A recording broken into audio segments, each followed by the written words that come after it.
What's up, guys? Hey, how we doing? So I have a special. This is the Supercross preview show. This is the 450s, of course, with me, Matt Hammer, and Coach Rob. It ran long. I wanted it to be about an hour. We spent an hour on 450s, and I got about another hour that I'll drop on the 250s tomorrow. But this is the 450 version. Enjoy. Coach Rob and Matt Hammer are the best. I thoroughly enjoy chatting with these guys. Check out Nano-Extreme. This pain cream works so good. I'm telling you, my shoulder hasn't felt this good in years. Anytime it starts to hurt, I just grab a little, dab it on my shoulder, and now I'm getting almost instant relief. It's maybe 5 minutes and all of a sudden my shoulder feels good again. Give it to a family member that's hurting for Christmas. Head over to Nano Extreme, use code Cooksey and get free shipping. And Coach Rob, who's on this show, has his training programs that start at $15. Head over to Complete Racing Solutions. All his answers are on there. He has a bot that answers your questions immediately. And if not, I'm sure you can always reach Coach Rob. But man, his programs are the best. They're scientifically designed, and they start at $15 a month. So head over to Complete Racing Solutions. Hey, people like me, so you can point your fucking fingers and say, that's the bad guy. Okay, all right, guys. I am here with a couple of my favorite guys. I got the legend himself, Coach Rob. How are you doing, my friend?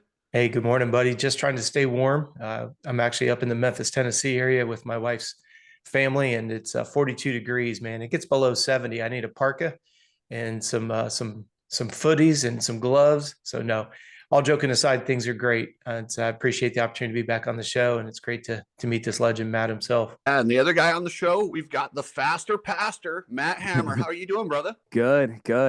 Thanks, Chris, for having me on. It's great to be here, like always. Great to meet Coach Rob and to just chat, talk preseason, and talk what the SX season has to bring for 25. I'm stoked. Oh man, we got some serious contenders coming into 2024. I don't even know how to pick the top three, but we'll start with that. And I'm going to throw it to you, Coach. Are you ready to give me your top three and maybe a little reason why each guy is in your top three? Absolutely. Like Matt was just saying, I think this offseason has really shed some light on to how dynamic 2025 is going to be. You know, Jett's out there racing, staying sharp. Hunter's racing, he's staying sharp. Obviously, Tomac's been out there. Roczen's been out there. And not to start your question with a question, but Chris and Matt, when was the last time we had that level of racers doing foreign races? I want you to stop and think about that. I can't think of the last time we've had our defending champion actually out since, like, I can almost go back to McGrath. Now, again, I'm going to kind of date myself here, Bursey and those kinds of things. When was the last time we had our number one guy go do winter stuff? Can you think of anybody? I couldn't. That's why I'm asking sincerely. Anderson did it when he was the number one guy. Webb did it. The only guy that really took that huge hiatus was Carmichael and Stewart. They didn't really do anything, but I think the other guys. What year was that with Anderson when he won it and went over? What was it, 18? So it has been a while, though. So it's not like in the last couple of years we've had our number one guy go over. The only person that comes to mind for the most recent for me is Tomac in 22 when he had his breakout season and he did WSX when it first came about.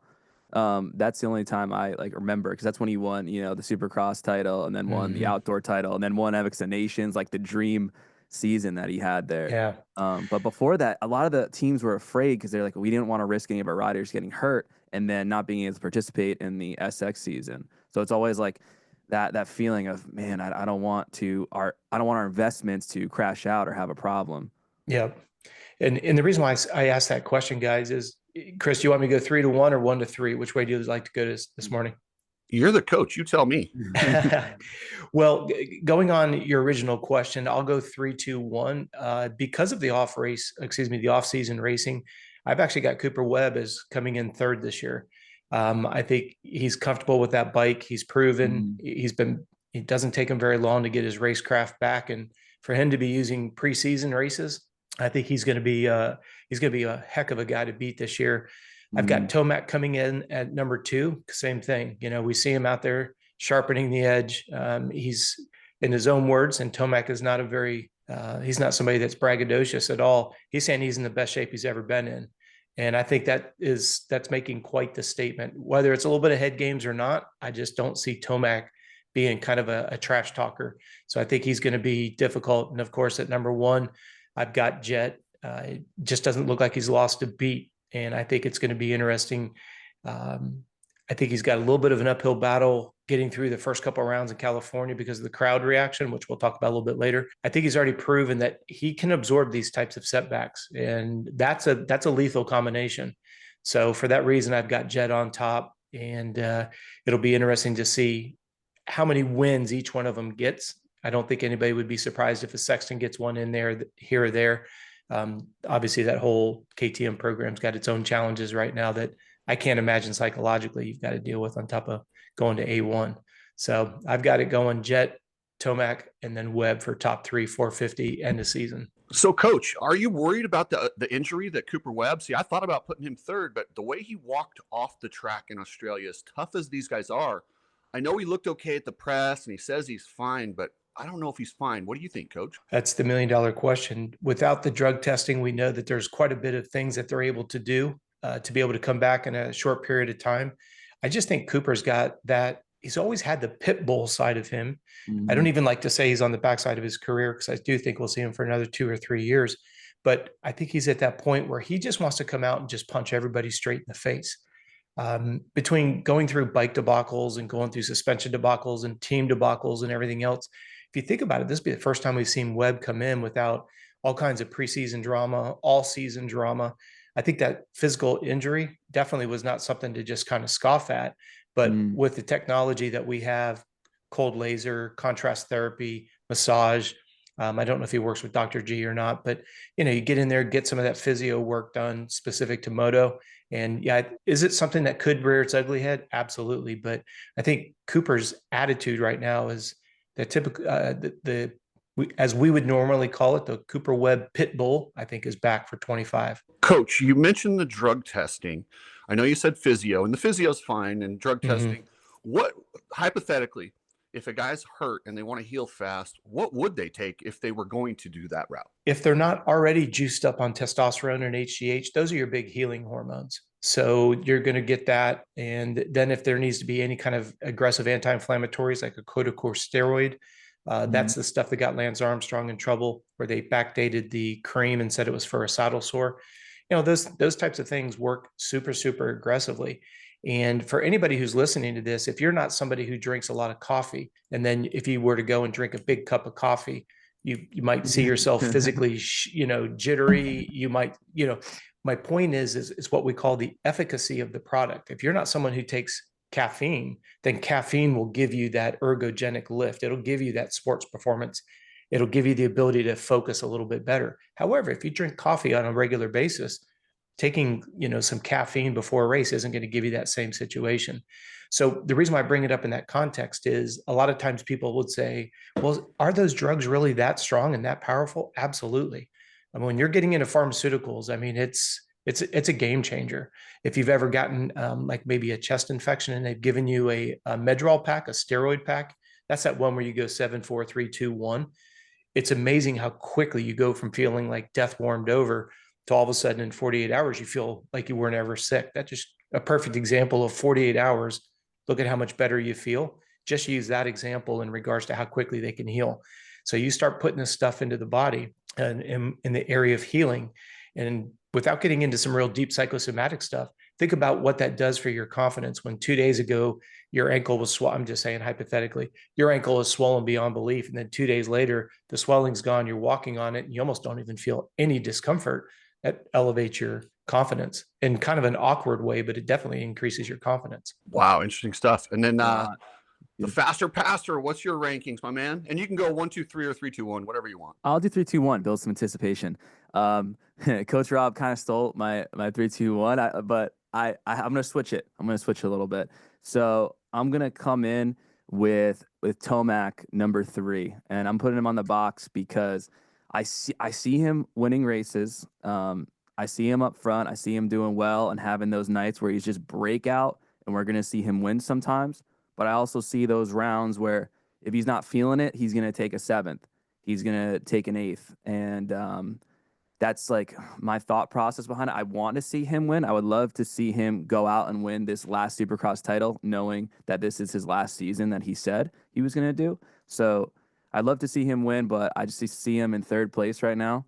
I'm going to put Cooper Webb in second. I just think he's upset. Like, he's mad. People doubted him.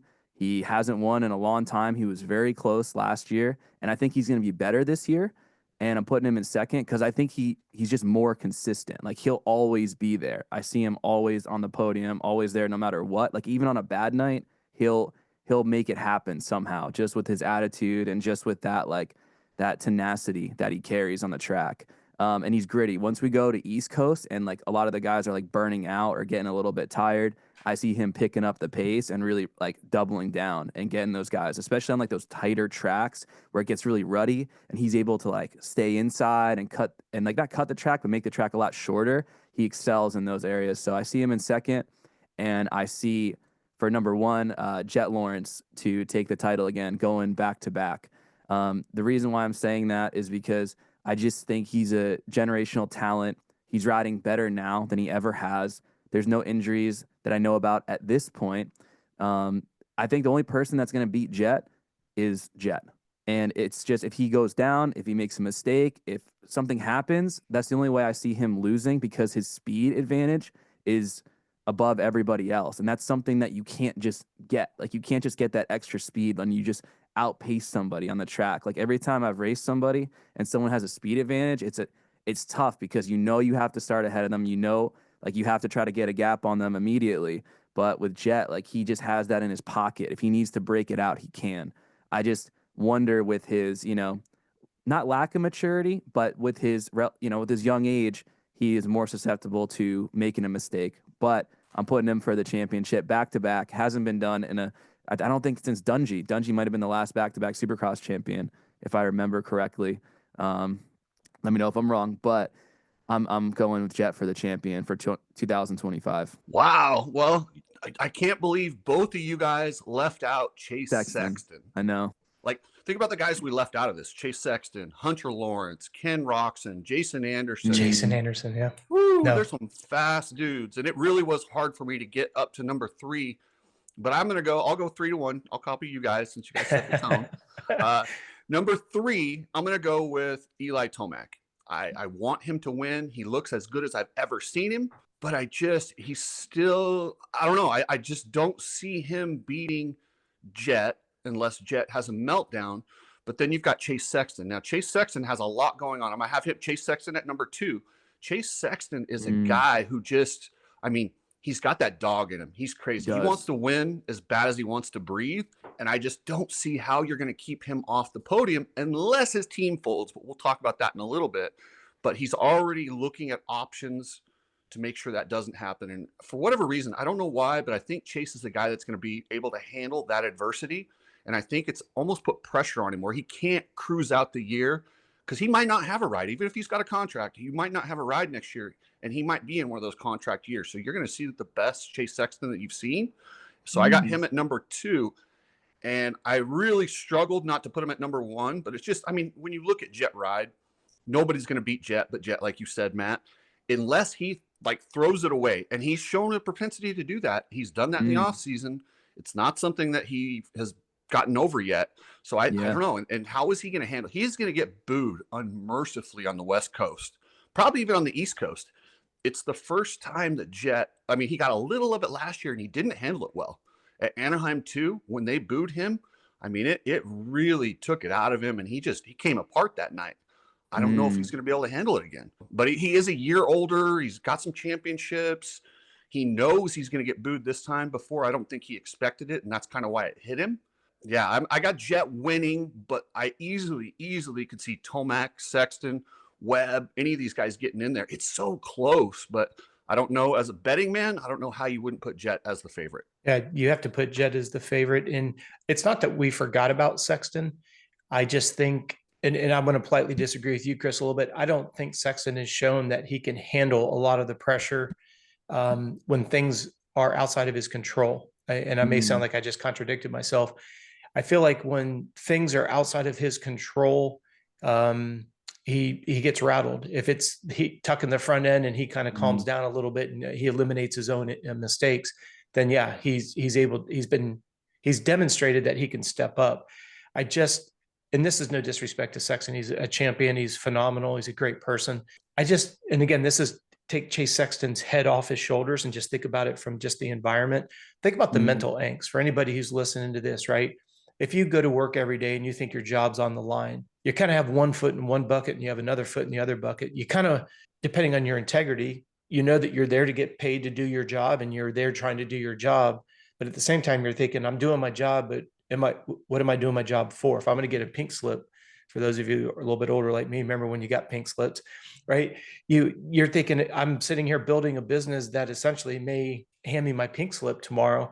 So you've kind of got this other mindset. And I think that's what's going to physically and mentally wear him down. It won't be any fault of his own. I mean, I don't think anybody anticipated this. Chris, you're more plugged in on the inside of the industry and probably saw it coming much sooner than most of us have.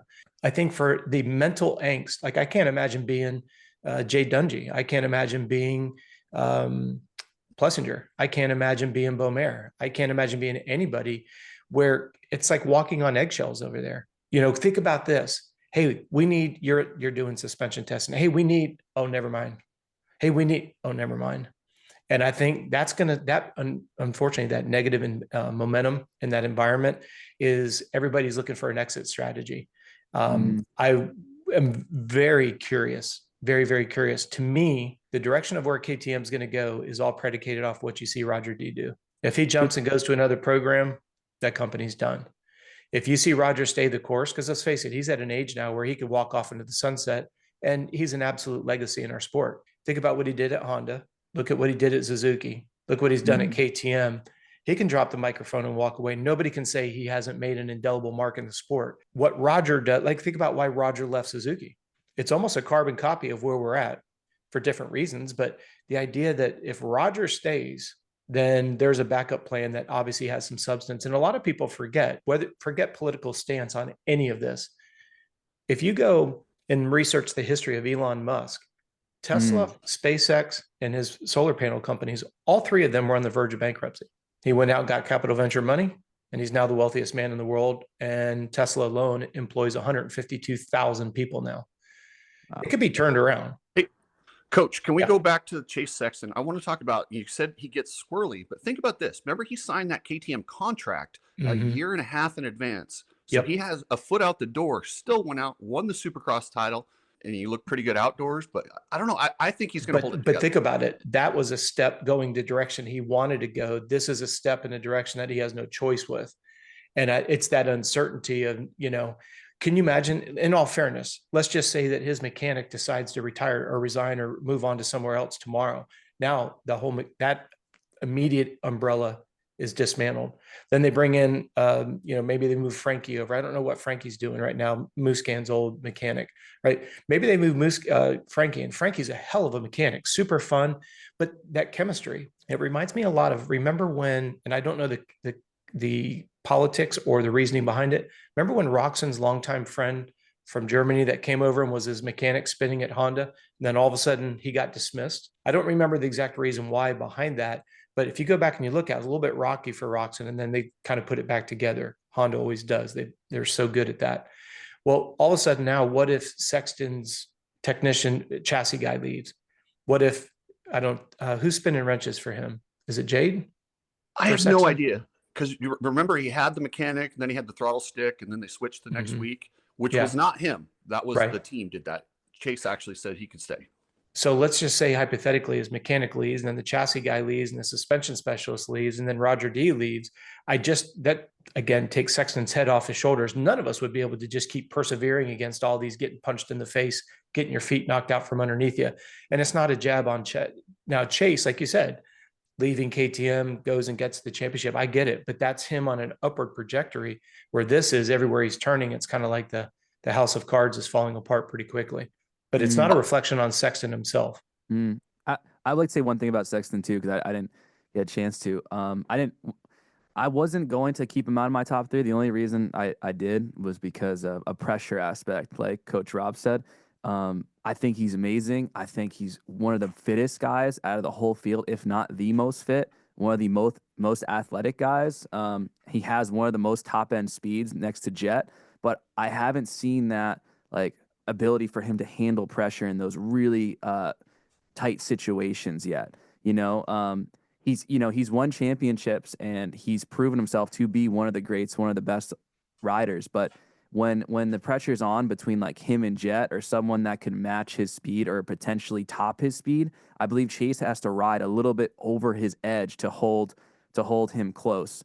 And as just a racer aspect, when a guy is as fast or a little faster and you got to push the edge, I believe he pushes the edge, and that's why we're seeing those mistakes like tucking the front end or making some like silly moves and maybe in a rhythm section or stuff like that. Granted, I'm not in his eyes, but knowing like that racer side of things, he has to push above his limit, and you can only push above your limit for so long until you make a mistake and crash or fall down. Then once you're down, you get back up again. You're right, all bets are off. Now I could really push and send it, and I'm not concerned about going down because I got nothing else to lose. And that's when we've seen some of the best rides from Chase, when he actually goes down, he gets up again, and then blasts through the field like he did at Hangtown, like he passed everybody.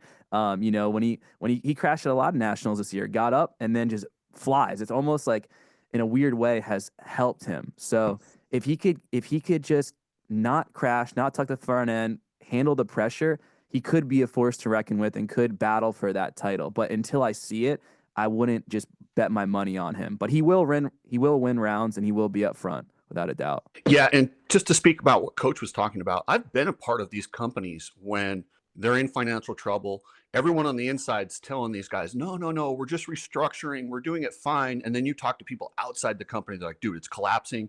Then you see news reports and financial reports. It makes, and like I was calling into Tucker Power Sports, and all of a sudden the person who handled my inside stuff just left yesterday. They got rid of this person. It makes for a hectic, crazy atmosphere. And I even reached out to Alden Baker. I was like, how are you handling this with all your guys? And you too, they're just kind of going about business as if like, it'll be fine. We were told there's enough money to do racing here. And that's the only thing we're focused on is their jobs. And I think they're doing a good job at blocking it out, but it is difficult. Chris, Go ahead, Matt. Excuse me. Sorry. May I ask, I know KTM is in financial trouble. Like, that's what I've been hearing. That's what I've been seeing online. Could you elaborate a little bit of what's going on? Because you guys seem to know, just more in depth of the issue. Yeah, let's jump into that right now. So KTM is in huge trouble. They are $3 billion in debt. They bought a e-bicycle e-bicycle company, felt in the middle of the pandemic, overpaid. MV Agusta was unsuccessful for 30 years. They bought that one to go into road racing. They completely overspent to the point where top executives went into the board and said, listen, we do not have the money to do this. The top guys told them, listen, make it work. They asked, do you want us to fudge the numbers? Yes, that happened. And right now, they're not even paying their employees. The employees have not been paid for November or December. There was a fight at the factory in Australia. Wow. And today, as we speak, the government in Austria is stepping in because it's 4,000 jobs. They have invited people from KTM. They've excluded those executives, and they're going to try and see if they can work something out. They've also brought in Citibank to do a fire sale. When Citibank comes in, essentially what they're there to do is get money for the debtors. So they're going to sell off pieces of it. What tells me, since they have Citibank, I feel bad for Gas. The guys that are riding Gas right now, they're the ones that are going to go first because that's the first expendable company. There's no real benefit to it. And I don't see Gas existing if they don't use the Austrian factory to produce those bikes. What are they going to do? They can't start over again.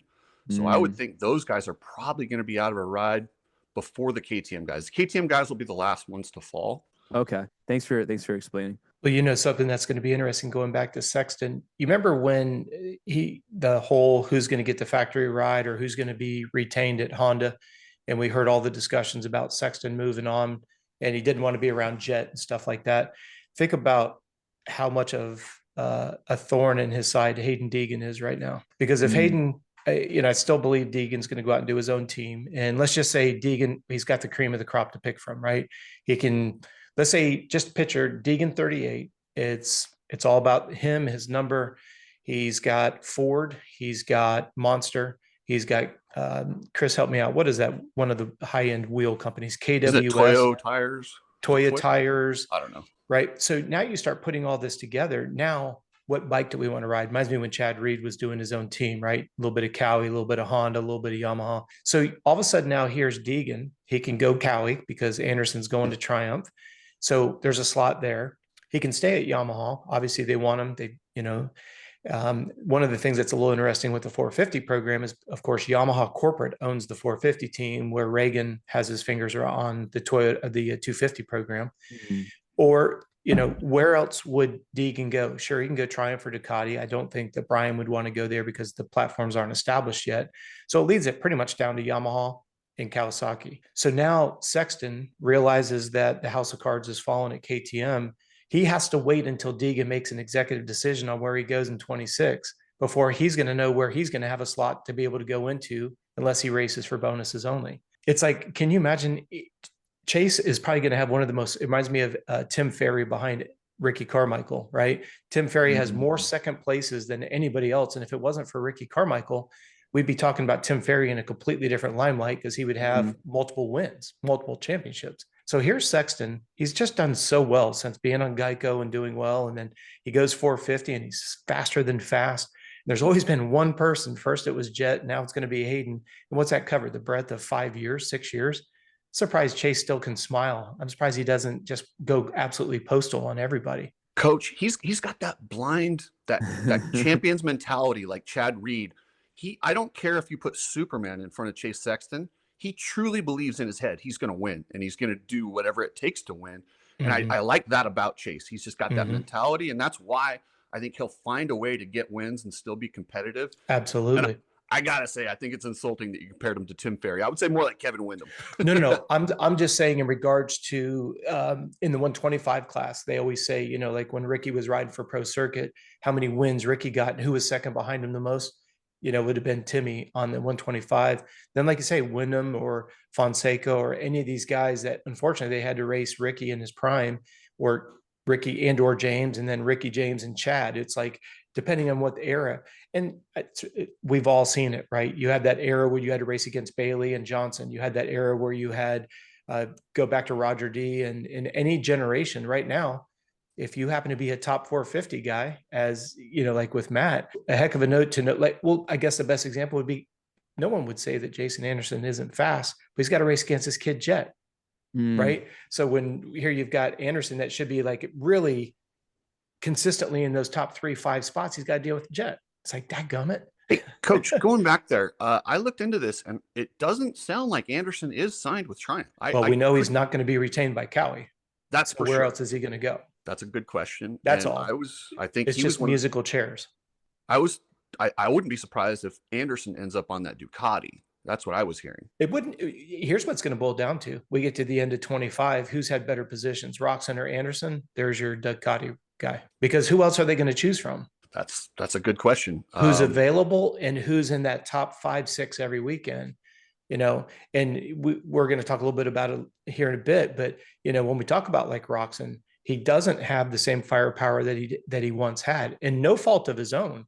And we'll go through that list. And when you think about this list that I'll put in front of you, it's pretty crazy. I mean, Roczen is going to be lucky if he doesn't find himself outside of he'll be lucky if he finds himself in the top 8 to 10 on a regular basis. Yeah. And Coach, what's going to be also interesting is, depending on what happens with KTM, we talk about these open spots. Nobody's talked about Plesinger. Plesinger will be available too. Exactly. And I wouldn't be a bit surprised. I mean, Plesinger's, of all the riders, Plesinger's got more options than people realize, because he could go jump into the off-road scene, maybe not for KTM, but he could put together his own program with his dad, and he's super good or super fast in the woods. I mean, it wouldn't be like he'd be battling for 20th place spot. I mean, he'd probably shake it up in the top 10 right off the bat with those guys. Gets his endurance up to 3 hours to be able to handle a 3-hour GNCC. Coach, he'd smoke those guys.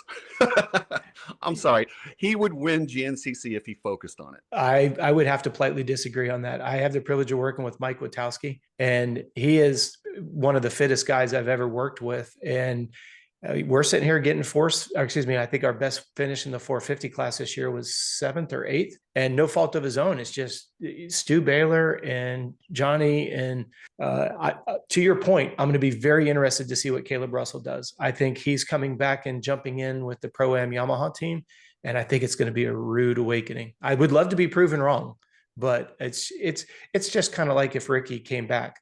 We remember Ricky in his heyday. Ricky would struggle to get inside that top 5. I'm not saying he wouldn't be in the top 10, but I would not say that he could ruck up and go right into top 5. That's why I would disagree with Plesinger being dominant in GNCC. I think Witkowski is a good illustration of it. Okay, speaking of Plesinger, Matt, what do you think of Plesinger? What's he going to do this year with the looming KTM stuff? And, he looked really, really good last year. He got that win.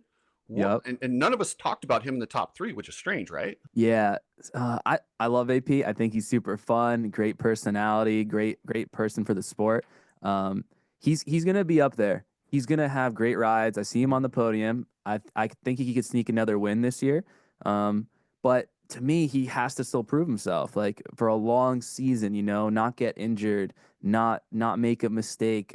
But if he could be consistent, I could see him finishing out the points, in the top 5, maybe even in the top 4.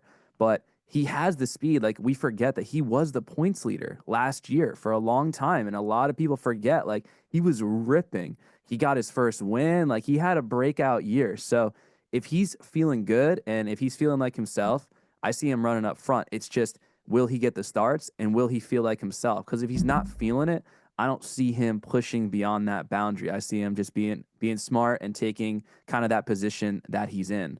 But he'll be up there though, definitely on the podium with some rides. Top 5, top 6, like standings overall is what I see though. All right, guys, we're going to take a quick break. I want to tell you a little bit about Epic Garage Designs. Travis has the coolest flooring, cabinets, and soon he'll have toolboxes. So he's a motocross enthusiast that believes in making your garage look just completely badass. Check out epicgaragedesigns.com. Ride strapped. Get your goggles, glasses, shirts. All the cool t-shirts I wear, almost all of them come from Ride Strapped. So check those out. Order a t-shirt and support a company that really gives back to people in the grassroots level. Ridestrap.com. If you're shipping anything, use Precision Transport. Precision Transport is a family-owned shipping company that believes in customer service and really giving you prices that are reasonable and tracking numbers. Great company, and if you're shipping anything and you're worried about your stuff, use Precision Transport. That's pretransport.com. All right, guys, back to the preview show. Hey, let me ask you this. I don't think you talked much about Jett. So he is going to be public enemy number 1, at least on the West Coast. How do you think he's going to handle all that negativity and the hate, as the kids like to say? Do you think just you're talking because of what happened in Australia, how he didn't let Deegan race there, or like took away the purse money from him, or like the incentive? Is that what you're talking about specifically? That's part of it. There's the beef with Anderson. There's the fact that when somebody's so dominant in general, people just don't like it. Like they're looking for a reason to be mad at the guy. I think it's going to be tough for him. I think he's going to have to just like block it out.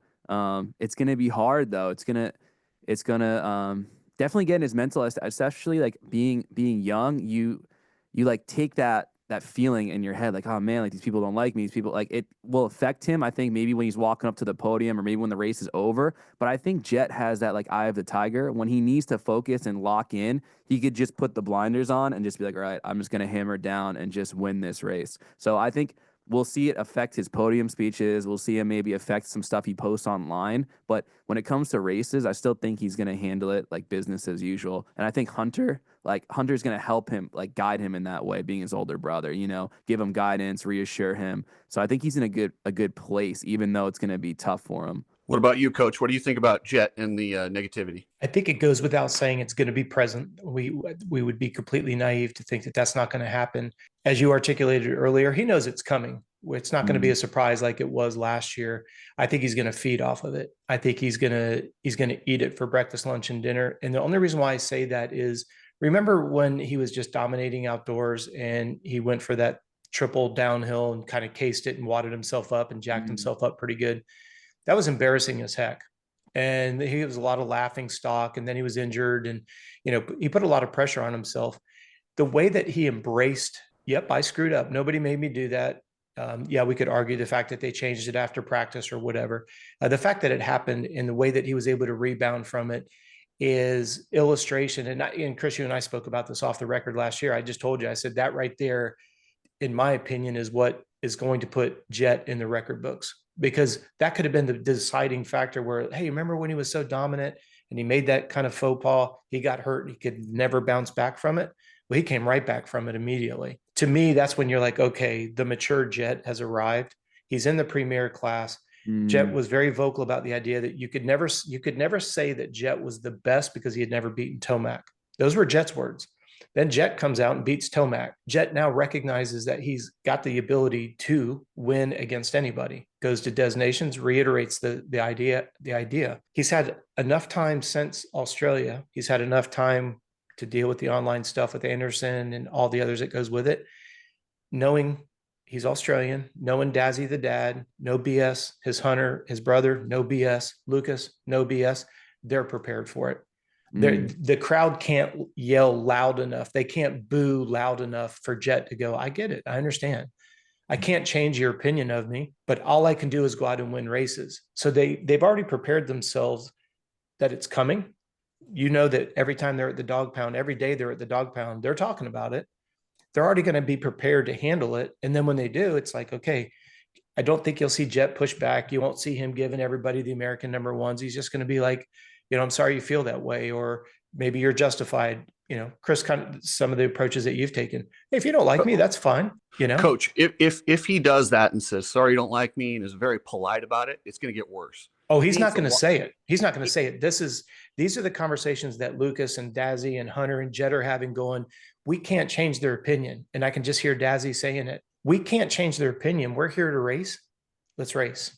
It's just like when Hunter, or excuse me, Jett's made some really dumb head, as Dazzy calls him, he's made bonehead moves, right? Dazzy just calls a spade, and he says, look, you got to get better. And that's what I see happening here. It's like, you're going to have to persevere. He's just going to punch him straight in the groin and go, by the way, that's a game that the Australians play, is you'll be just walking by and somebody will be sitting there and they'll just punch you straight in the groin. That's the only reason why I say that.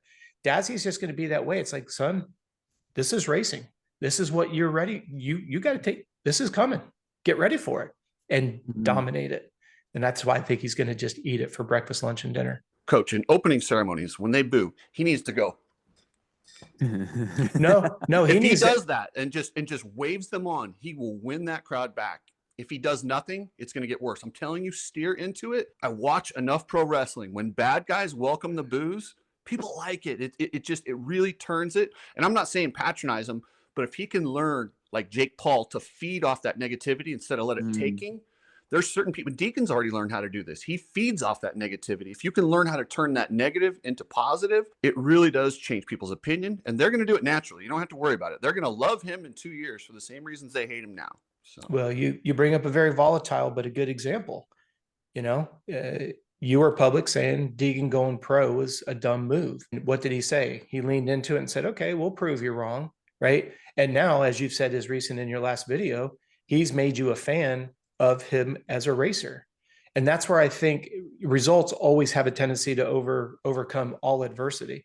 When people didn't like Ricky beating Jeremy, Ricky got booed for the first year, and then Ricky became the golden child. Why? Because he won.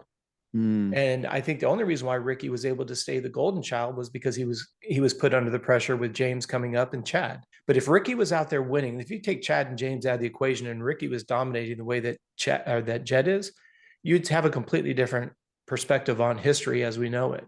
And what a nice problem for Jett to have. Everybody's mad at him because he's won so damn early and he's won so much. I mean, but it is human nature. I mean, Jett is not the first person in any sport that is being hated because of his success. He's laughing all the way, not laughing, but he's cashing some pretty big checks along the way. Yeah, and so he's the first one in the real internet social media era to do it. Like, Ricky didn't have to feel near what Jett is feeling. This is a new thing for these guys. And Matt, you're very active on social media. Is it going to be more than it? Like I said, this is nothing new. This has happened to almost every dominant champion in every sport. But it's a new era and a new, I can't even express how much more the pressure is. You don't get to just shut it off and turn the TV off. It's on your phone. It's on your iPad. It's everywhere you look. What do you think about that, Matt? Yeah, it's going to be, well, let's look at it this way. They have, millions of followers.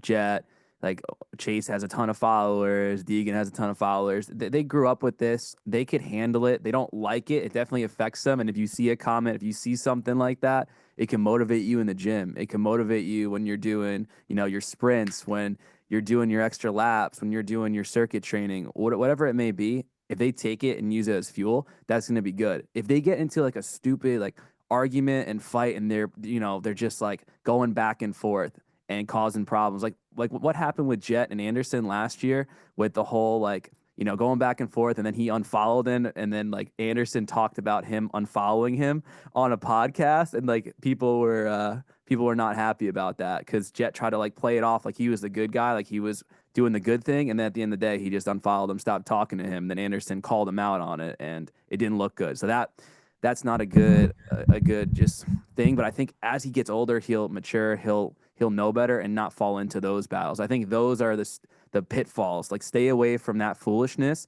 And if he, it's not a bad thing to go back and forth a little bit for motivation, but if you can avoid the pitfalls, that's going to be the key factor right there, because that's going to really give him like that hate and then make things go viral in the wrong direction. Absolutely. And then we've got a world champion entering the series this year in Jorge Prado.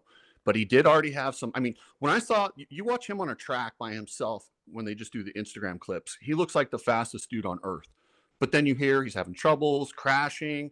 And I actually picked him for a podium last year just after what I had heard and saw from the practice track. And he clearly didn't deliver that. Where do you see him slotting in there, Matt? Yeah, so I thought about this a lot. I see him points wise top 10 in the season, maybe lower top 10. I see if he's feeling really good, he'll be on the podium in a muddy round or maybe a Daytona type round. If the track gets really ruddy, gnarly, we don't really have whoops, then he could potentially get on the podium. But I see him struggling. I see him trying to adapt to the Kawasaki. I see him still coming off this injury. Like, I know they're trying to keep it hush-hush, but if he did crash and hit his head, we don't know if he did or like how bad the extent of this crash was. I just think he needs more XP in Supercross, and there's no way around it but doing it, and that's how he's going to improve. I think in Motocross he's going to be fantastic. I see him in the top 4, top 3, but he has to prove himself in this game in Supercross to establish himself as one of the top guys, which he hasn't done yet. And I think everybody in the field knows that, and I think he has to prove it to the crowd, and he has to prove it to himself. What about you, Coach? Well, like what Matt was just saying, I think as long as the injury wasn't a big head hit, which we're hearing it's concussion, but we don't know to what extent. The fact that he didn't do media day tells me it has to be pretty big. I think Jorge is going to surprise a lot of people. We can't forget how much he's accomplished at such a young age. How much is he? You go back to when he was racing against Jeffrey Hurlings, right? I mean, he doesn't really care that it was Jeffrey Hurlings. He just wanted to go race. And I don't think he's ever really lost that. He accomplished everything in the first 2 years of his career over there at the MXGP level, goes to the premier class, does it again. He's a quick learner. He's a student of the sport. I'm not very plugged into social media, meaning I don't spend a lot of time on social media every day. But I did see an interview where Anderson was asked about working with Prado, right? He's like, yeah, I've ridden with him a couple of days and stuff. Think about Anderson. If Jorge and Anderson gel pretty well, I just see Jorge, he'll go to everybody and anybody that will help him, teach him, get better. He'll absorb it. Jorge is not afraid to ask for help. He is always going to look for the quickest path between point A and point C in regards to being good on entry into the whoops, being able to go a little bit lower in the corners, like Matt was saying with Webb, whatever it may be. I think Jorge is going to surprise a lot of people, because the big concern of, okay, I wadded myself up in Supercross, the biggest concern has now manifested itself. As odd as that sounds, it's kind of like for those of you that race, or if you have little ones that race, and Chris, you and I've done this before on the show, don't think about a pink cow with black spots. Don't think about a pink cow with black spots. So when you're at Loretta's and you hear a dad or a mom, they reach down to the little guy and go, hey, don't blow the start. What do they normally do? Don't go down in the first turn. Don't blow this moto. They usually do exactly they do exactly what you ask them not to do. So when you say, hey, don't go down, and you go down, what does most all of us do? Get up, and like Matt said earlier, when he was talking about Sexton, once Sexton goes down, he gets up and he rides like total abandon. We see the true potential. Well, that's where we're all at. With Jorge, he's already hit the ground. He's already got that big injury out of the way. I just hope and pray it's not one that is going to be not only offsetting Supercross, but maybe even the entire season. Maybe it was just the timing that he went down and was a little too close to media day. Chris, on going back to your original question, I see Jorge with Matt. I agree. I see him being in the top 10. I see him getting more and more competitive as the year goes by. I don't think he's going to be on struggle bus for long. I'm not saying he's going to look pretty early, but he'll figure this out. And I think in a year from now, we're going to be talking about Jorge in a completely different context with Supercross. I really do. Yeah, and Matt, you had talked about him in outdoors. I don't think he's going to be that good outdoors. I know he's a 2-time world champion, but let me tell you why is because the heat. He is a guy with a history of having struggles in these really hot GPs. And then let's not forget, we don't give our riders the time like the GP does, and he hasn't been to all these tracks. So I think if he does do well this first year, I mean, he's talented, he's a world champion, and I expect him to be, a top 5, maybe top 3 guy, but people looking for him to come in and beat Jett right off the bat, I don't see that happening. I don't see him beating Jett off the bat, but when you go back to Vial, right? And Chris, you're more of an aficionado on the statistics than I am. Vial, if he didn't go down, always finished well. Correct me if I'm wrong. In Supercross or outdoors? No, I'm sorry, outdoors. Because I think Jorge is going to be hard to beat outdoors. I'm not saying he's going to be beating Jett. I'm not insinuating that. But the learning of the tracks, these guys do it in their sleep. I don't think that'll be an issue. And the reason why I say that is Vial came over and validated exactly what we keep hearing. Hey, those European riders outdoors have us covered. And whenever Vial didn't go down, he always finished well, unless I'm losing my statistics. This year, yes, but this was his second season, right? The first season, he struggled on those new tracks. He did. But how many championships did Vial come over with? 2. And Jorge's got 4. Yeah. I mean, I'm just thinking from an athletic maturity standpoint is all I'm saying, and so that's why I think Jorge is going to be very hard to beat in both Supercross and outdoors because of that championship mentality.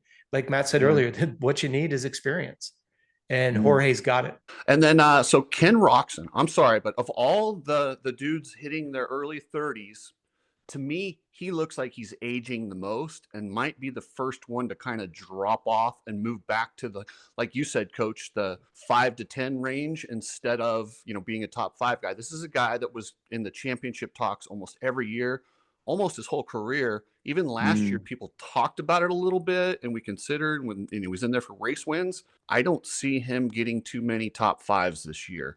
Where do you see him, Coach? Well, think about this. I'm going to go through just a couple lists of some people that I think are going to be in that top 10 every weekend.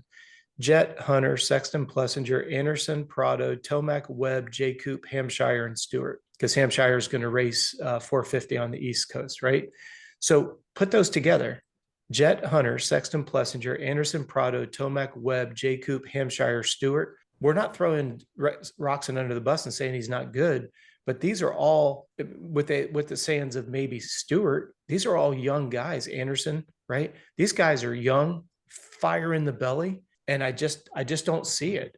We could make fun of the Suzuki, and I forgot who I was talking to, or was it yourself, Chris, that was saying, even though the Suzuki is a good bike, in regards to overall performance, like dyno the bike and everything. Oh, it was Derek Harris with HP Development.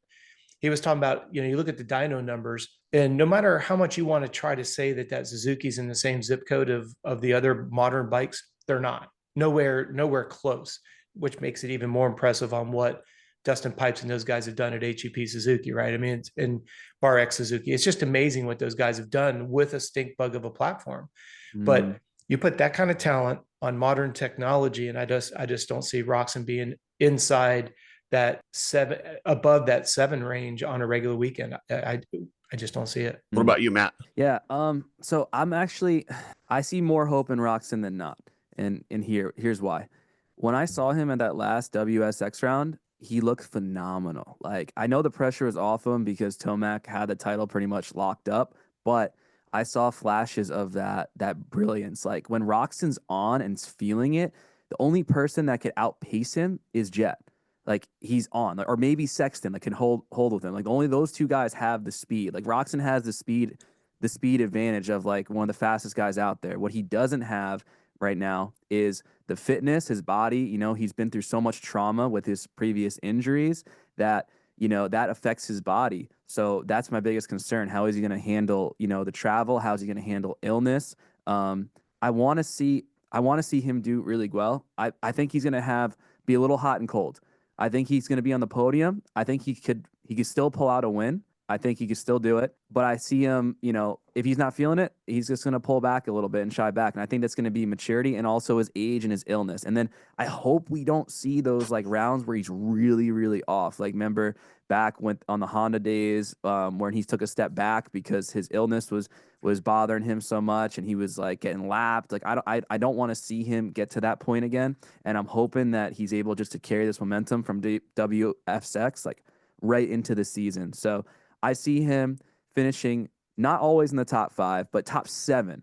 He'll always be top 7 and like pretty much for the most part. And I'll see him on the podium and hopefully a race win. I could see him getting a podium on a lucky night because he's such a good starter. And if some guys have issues, I mean, it's doubtful, but I could see him. But if you look at the races last year, he had several races that he got really good starts. And yeah, we saw that opening lap sprint speed, but it just never stuck.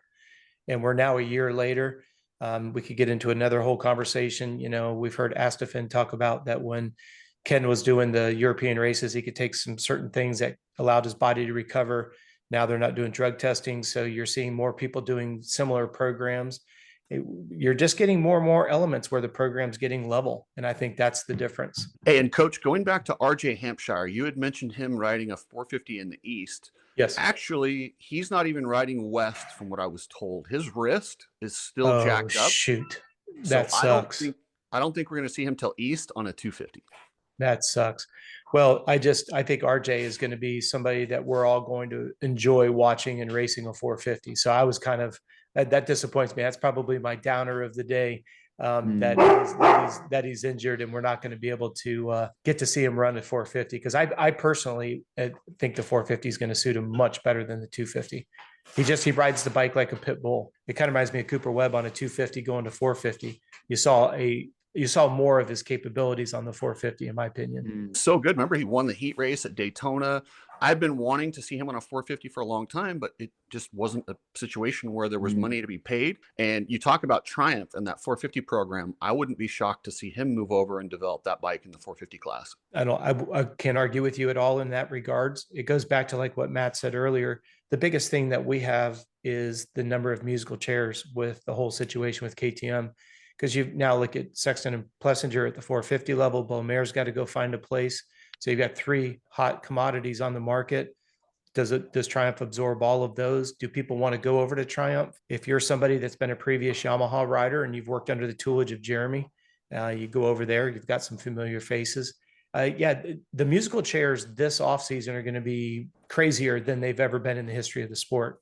Because over the last 3 years, we've really enjoyed the idea that, hey, Ducati's coming. Hey, Triumph's coming. Hey, Triumph's actually racing. Triumph's at the races. And then KTM's growing and growing, right? It was just KTM. Then it's KTM Husqvarna, Gas. We were all excited. More jobs. Now, all of a sudden, you're going to cut 3 teams out. As you said earlier, Gas pretty much gone. That sucks for Cochran and those guys. I don't want to get ahead of ourselves. You had posed a question about who do you think is going to be, and we'll get to Deegan here in a second. But wait, Chris, the surprise? Okay, go, Matt. I didn't mean to interrupt you. What do you think of Roczen, Chris? Where do you think he's going to be? I said 5 to 10. He's just, his body's been through so much. I'm okay. Like, I do think that riders can ride into their 30s if they don't have serious injuries. But the things that he's had to come back from, I just don't know. And his mentality, I don't see him being able. I feel like he's almost accepted that. Okay. He's good with fifth and he's good with just riding around and getting his paychecks. And I feel like that's where he's at in his career. With the exception of somebody like Stefan Ricotta, incredible rider who just kind of got burnt out in the sport and was making more money as a programmer, which we understand. Nobody would blame him on that. Is there anybody else? And no matter how I say this, it's going to sound like I'm being disrespectful, and that's not my intention. I look at Roczen and I'm like, my heart bleeds because we never got to see what Roczen was capable of, in my opinion. If you think about not getting into the spat with Webb, and especially over a woman, which is crazy, the idea that you look at, we never got to see Roczen's full potential, and that sucks. Yeah. And can you think of anybody else? Because I was thinking like Roncada, he had a lot of, obviously Ernesto Fonseca, but that's a paralysis issue. I'm not comparing apples and oranges there, but Is there anybody else that was really hyped up that just we never got to see because of plaguing injuries? I mean, I have to go all the way back to Rick Johnson. I mean, he Yeah. had 3 more Supercross championships in him before that when he hurt his wrist. But Yeah. other than that, I can't think of too many. What about you, Matt? I mean, like I said, the first person that comes to mind is Roczen. Like the most heartbreaking story. I can't think of someone right off the top of my head. I'd have, like I said, I'd have to see him, or just that's the first person. I think the highest and the best I've ever seen Ken Roczen ride was at the end of the 2016 Motocross series when he whole shot, or actually no, he got a bad start in one of the motos at Millville and like blasted through the whole field in like 2 laps. It was incredible to watch if you go back and watch that race. And then early 2017 on that Honda before he had the injury, that was like the best I've seen Roczen ride. And then, you know, what he did is amazing. Like just coming back from that injuries that he had with his arms and everything else that he has dealt with these past few years. So just that he's out there is a testament of his personality and how driven he is as a champion. I think we forget, and people are so hard on him, and you know, like, oh, he's not this, he's not that, he gives up. But like the fact that he's even out there after all the injuries that he's been through, and the doctor's like, you'll never ride again, says something in itself. I think people need to give more credit where it's due there. Chris, can you imagine if he hadn't gotten hurt, he had all that GP success, comes over here, you know, think about how polished he was when he was on Honda. Remember, he showed up at the press conference in a suit and he said, look, I'm just trying to raise the bar of the sport. And if it wasn't for those significant physical setbacks, we'd be talking about Roczen, to Matt's point, exactly in a completely different context. Not only did he do well in Europe, you know, you could say that he's one of the best European riders that we've seen. I wouldn't say you'd put him up there with Everett's or anything like that with 10 championships, but he did well over there. He's come over here. He's done well in Supercross. He's done well in Motocross. And to Matt's point, the breadth of his career is like something we haven't seen before. And then who's the guy I'm thinking of? Big trash talker, Hurlings, right? And I like Hurlings. I'm saying trash talker like he's not afraid to stay at his mind. Hurlings hasn't come over and done what Roczen has done. And if you look at those 2 different careers, yeah, we're not taking anything away from what those guys have done overseas, but Roczen has done it on both sides of the pond. And sans getting injured, we might see or have more 2, 3, 4 championships in each class that he was in, whatever the numbers equate to, indoors and outdoors. It's a shame. And I think, Matt, the only reason why Roczen gets a lot of pushback was he was that brash young kid that did a lot of trash talking. And, you know, I think unfortunately, the bigger you talk, the harder you fall, as we know, you know, and I hate to say that because I think Roczen's a cool guy, cool program all the way around. Like any of these top guys, they're difficult to work with. Everything has got to be down to the wire, which that level has got to be very difficult to handle and work with on a daily basis. All right, guys, we'll wrap up the 450s with your biggest surprise. When you say the biggest surprise, you're talking about overall results. You're talking about breakout riders. What are you thinking? You can take it anywhere you want, Coach. You can say the biggest surprise would be a Monster Girl will trip with the card again on the track. I mean, whatever you want. It's your show. You talk about whatever. No, I think the biggest surprise is going to be Prado. As I mentioned earlier, I think he's such a good student. He tries to learn he does learn very quickly, turns over every rock, and is very resourceful. So I think Prado is going to be our next Jett. It's just a matter of as the old saying goes, if you can survive the first year of Supercross and get through it unscathed, that'll be the most important part. But I think Prado is going to be our biggest surprise of Coach, is that even a surprise though? He's a GP champion. Like that's not a surprise.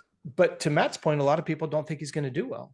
A lot of people think he's kind of getting labeled that European that's going to come over and struggle for 2 to 3 years. Let's not forget, he came last year for that exact reason, to try to speed up that learning curve. When you say surprise, what position does he have to get to surprise people? I think if he's battling, to our point earlier, we're saying Roczen's going to be struggling to get in the top 10. If Prado comes into the top 10 with the depth of 450 riders that we have, how can you not be surprised and or impressed? Beta is going to surprise people. Nobody's been talking about them. They have Mitchell Oldenburg. Mitchell Oldenburg is fast. Mitchell, he can do things on the bike that only those top guys can do. He doesn't do it consistently, but when you watch him and he's on and comfortable, and then I know Benny had a lot of injuries, but remember how good he looked before he got hurt last year? I think they're going to surprise some people by putting both of them in the main event and possibly on given nights battling near the top 10. Mm. Well, Chris, if Oldenburg does well, our buddy Justin at the Moto Aftermath show, you will hear him wherever he's at in the country. You will hear him screaming and hollering and celebrating if Oldenburg has that breakout race. That's his man. He's been with him since he's seen him and has worked with him since he was very young. So, shout out to Justin over there. That'd be very cool. And you're exactly right. And Mitchell is incredibly tough mentally. So on a good bike, on a good program, all those guys over there do a great job at Beta. Oh, and Mitchell, I would got a ton of respect for him in the World Supercross Series. So him and Vince are buddies. Vince Friese. You know, Vince got him a podium thing after last year when he won in Australia when they kind of snubbed him. Like, they're friends, but on the track, Vince has no friends. And it was funny because Mitchell, I think, tried to ride him like, oh, that's my buddy. He won't take me out. And went outside and Vince instantly hit him. So Mitchell went, okay, that's the way we're riding. And then they started taking each other out. But then they're like, there's no problems afterward. I'm like, wow, I respect that. And the way he's like, okay, well, this is the way we're riding. Let's do it. It's good. That's a good one, Chris. Good. Yeah. Good call. Yeah. I think for drama side of things, I think like you just brought Vince's name. I think he's gonna bring excitement, like, just into the whole season, like always, whether that be good or bad press. I just see him making things exciting. Maybe taking somebody out, or maybe if something happens with a lapper, I see Vince involved in some drama, and that will be, rage up some crowds. But for like actual rider performance, I see AP breakout. I see him doing really good this year, and I also put Tomac. I have a feeling he's going to surprise people because this is his last season, and he says like he wouldn't be out here unless he wanted or believed he could win the title.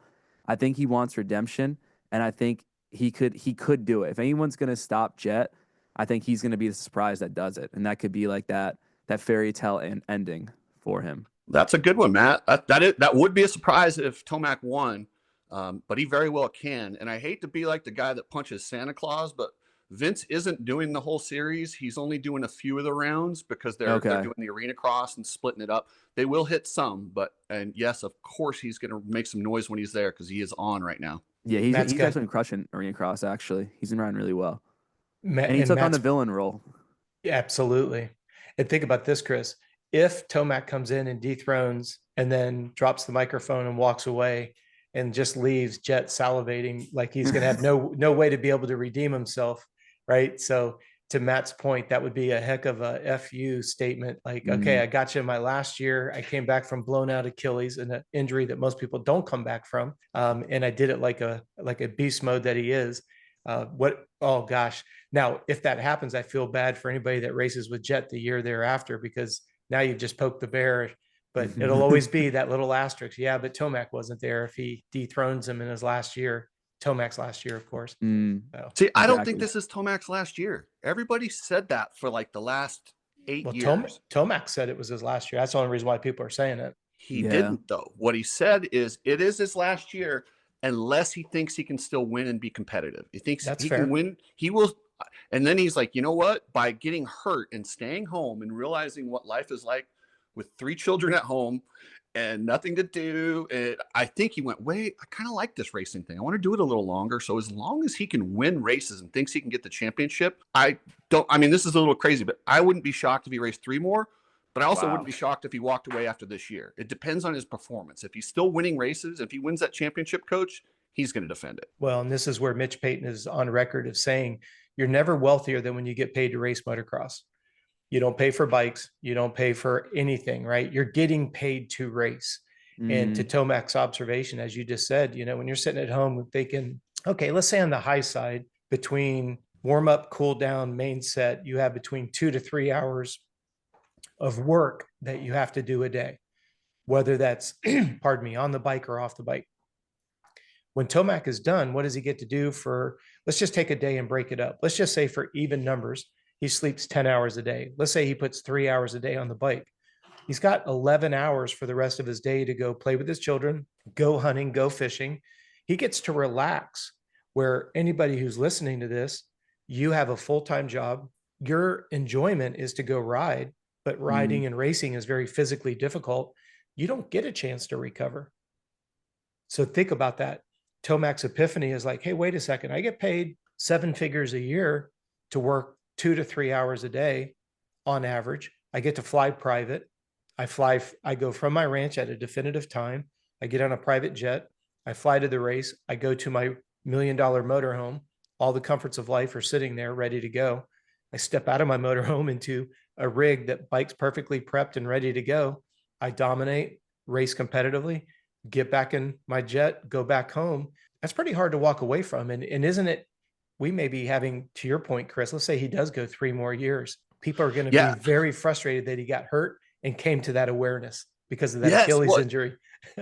and the thing too is he's hit that point in his career where the fans just love him. I mean, it's got to feel good every weekend getting the biggest pop. And like, I mean, it doesn't matter what he does. He can go out there and get 10th and people still will love him. And that's a fun place to be. And I would never want to take that from an athlete. Ride that out as long as you can. I mean, remember Chad Reed when he was barely making main events? He was still getting that huge pop. And that's something you'll never get in life. I mean, once you leave that, there's nothing like that, and you'll never be able to replace it. And that's the thing that a lot of guys really do miss, and it's addictive. You and I talked about this, and this is something I think it's worth bringing it up here as we talk about the 450s. We look at Tomac, and Tomac kind of has the record of being very quiet to himself. Think about the run-ins with Barsha. Remember when him and Barsha were talking smack, and Barsha's like, oh, you've never hit anybody before. And then think about that summer when it was him and Chase Sexton. It wasn't shit talking, but it was just bar to bar racing. Like they were winning by 45 seconds over. It wasn't like third place guy was slow by any stretch of the imagination. Then you come through the Achilles injury.